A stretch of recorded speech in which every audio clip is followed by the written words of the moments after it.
What's up, everybody? I'm back with another episode of Watch These Movies. This is where I go into my collection back here. I pick out 5 movies and that I don't think have gotten enough love, and I recommend them to you. Talk about why you should watch them. As usual, I start with probably the most accessible movie right up front, and I work my way to something not as accessible. And maybe give you something a little different to go on. So let's talk about this here with the first one, the most accessible movie. It's going to be a kids movie, actually, a family movie, and this one is Monsters and versus Aliens. Excuse me, I almost said Monsters and Aliens, but Monsters versus Aliens. And in this one, um, it did okay when it came out. I think people who saw it liked it, but not enough people saw it, I think. And we're at the point now where this movie is old enough that a lot of kids haven't seen it. And I say that because I do teach young kids. And I realize now that my class, the class that I teach, none of them were born when Frozen came out. So, yeah, time is moving really fast. So maybe if you have kids, they may have not seen Monsters versus Aliens. It is a really fun flick. Throwback to 1950s sci-fi horror. We get a lot of big monsters in here, of course, and a lot of aliens. Our main character there in the middle, she is on her wedding day. She gets zapped by something. I'm not going to spoil it all, but to long story short, she wakes up the next morning and she's the 50-foot woman, and she's hauled away and put in a facility where they have a lot of monsters. And then there's some aliens that come to attack Earth. It's just a fun movie. So yeah, Monsters versus Aliens, especially if you have young kids, let them check it out if they're looking for something different that they haven't seen. When they've watched everything they've wanted to see on Disney Plus, go ahead and throw this one on. Next movie is another one of those movies that I think the people who've seen it really like it. But for some reason, not as many people have seen it as I think should. And this is, despite the cast, which is fairly popular. I mean, we got Joseph Gordon-Levitt, Michael Shannon, and this is Premium Rush, where he is a bike messenger in Manhattan, and gets wind of some he not gets wind of, but gets hold of something he is not supposed to have. Michael Shannon is on the hunt for it.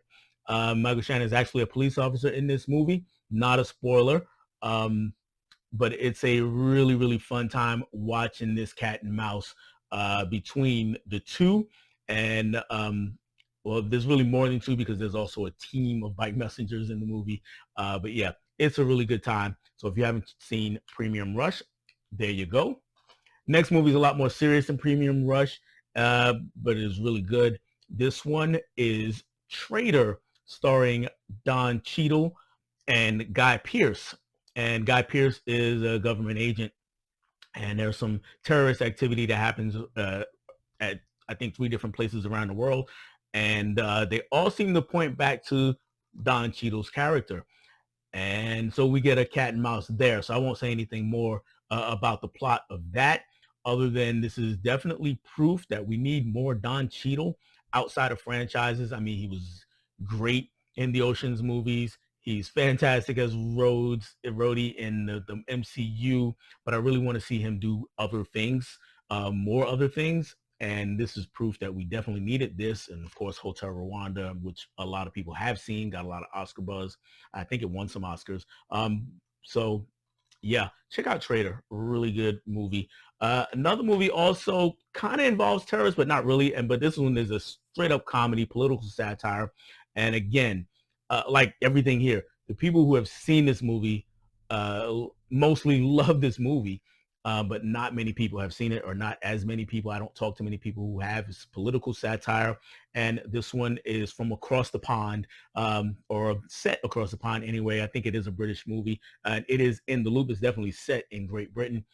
Um, we got our guy Peter Capaldi. He's a government spokesperson there, and this is like right around 9/11, if I'm not mistaken, right around that time, right around when that happened, or shortly after.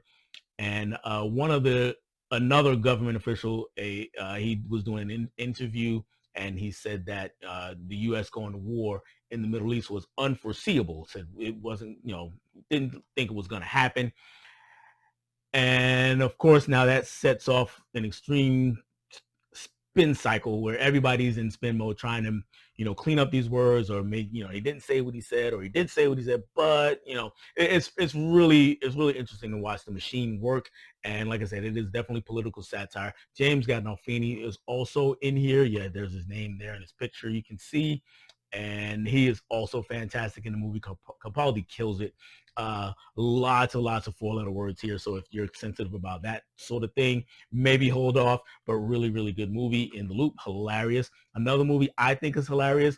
This one is a little different. Lots of four-letter words in this one too.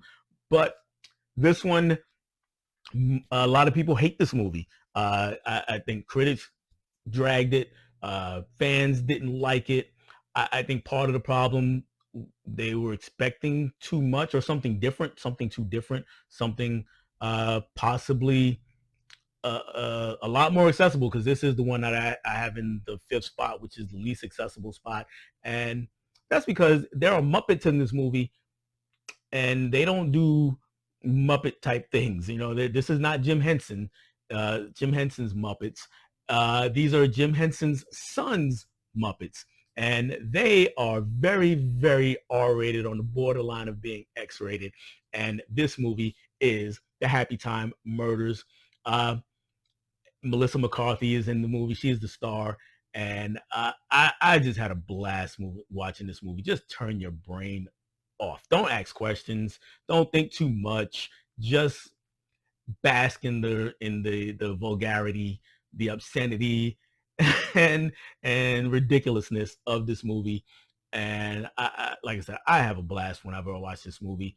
It is, the story wise, I'm not even gonna really go into it. It's really Who Framed Roger Rabbit, just with Muppets, and lots more cussing and sex involved, and drugs, and that kind of thing.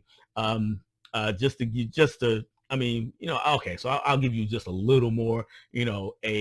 There is a murder, and Melissa McCarthy is a cop sent to investigate it. It is a murder of a Muppet, and this is her partner, who's a Muppet. And literally, is the story is Who Framed Roger Rabbit. There's not a lot of surprises here as far as the story goes, but in the execution of the movie and its humor, I thought it was hilarious. Like I said, you can call it immature if you want. It's definitely immature. Definitely lots of sex jokes, lots of four-letter words, lots of violence, lots of drugs. It's pretty crazy. I enjoy that movie, so I don't care what you think, but I do recommend it if you're into raunchy comedies. That's all I have for you guys on this one. I hope you watch at least one of these movies and let me know what you think, if you've seen them or if you do watch them on my recommendation. Thanks for hanging out with me. And if you've been here before, thanks for hanging out with me again. Bye.